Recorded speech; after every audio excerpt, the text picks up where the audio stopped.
What is up, guys? Alan Palantir here to bring you guys my chapter review of Bleach chapter 545. Like I said last chapter, I didn't like the last chapter really that much because it was filler. It seemed like filler. It seemed like we didn't really get a lot of information. We really didn't. But this chapter was the opposite. We got a hell of a lot of information, but it was jumpy. It was a really jumpy chapter. We really switched around to a lot of places. And that's not exactly a good thing in the situation, but after a few rereads, I was able to actually get down what happened in this chapter. First, we start with Yuzu and Karin. I think Kubo really wasted a lot of pages. He wasted 2 or 3 pages, I believe, just to tell us that Yuzu and Karin and Ichigo's father think he's at some kind of training camp. That's really what they think. Was that necessary? Was using all those pages necessary? I really don't think so, but going off that topic, we go to the palace, where everyone's getting healed, everyone's training, and we see Renji and Rukia. At first, they can't train with each other because it feels weird to be fighting against each other. I guess that's what they were saying. I really don't. I didn't really see the humor in that part, but I think it was supposed to be a humorous moment.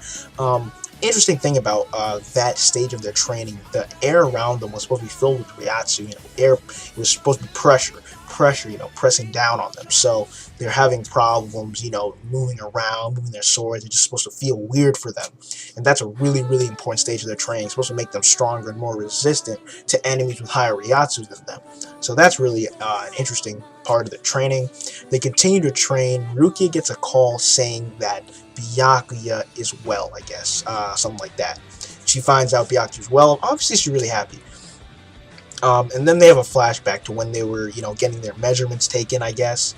And we we saw the female, I don't know her fucking name, but she was supposed to take their measurements. And she was telling Renji to take his clothes off to take the measurements. And he's like, no.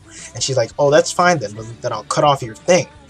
And I think she wanted to cut off his dick instead of take the measurements if he wouldn't take his pants off. But then he agreed. And then Rukia is saying how she doesn't want Byakuya to have to go through the same shit. It was pretty funny. I'll give it that. But basically, the point of that was also, to show that they're getting training from each and every member of the Zero Squad. But all in all, I really didn't see too much importance.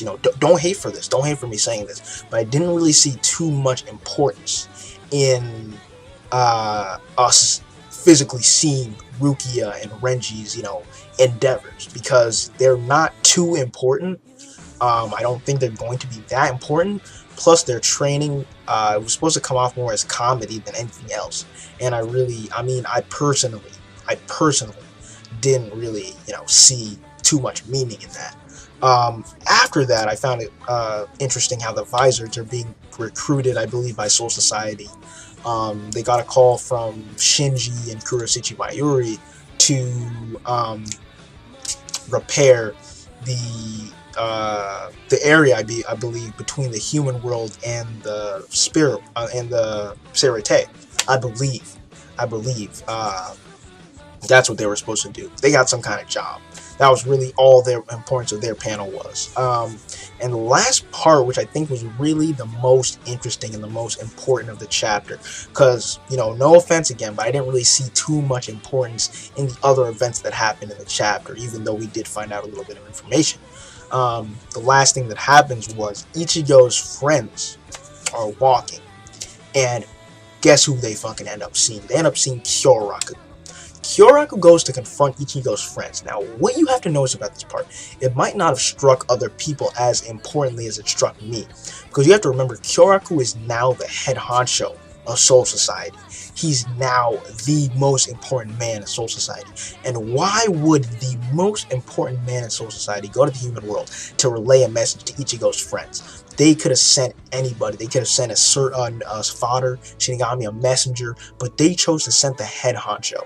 Now, there has to be a good reason for that. I will not walk away, with Kubo dismissing that as Kyoraku just went because he should. Because he thought he should, or because he wanted to. There's a reason. There has to be a concrete, good reason why Kyoraku had to go and why he went. It has to be some kind of secret or something like that. Why he had to go and tell Ichigo's friends.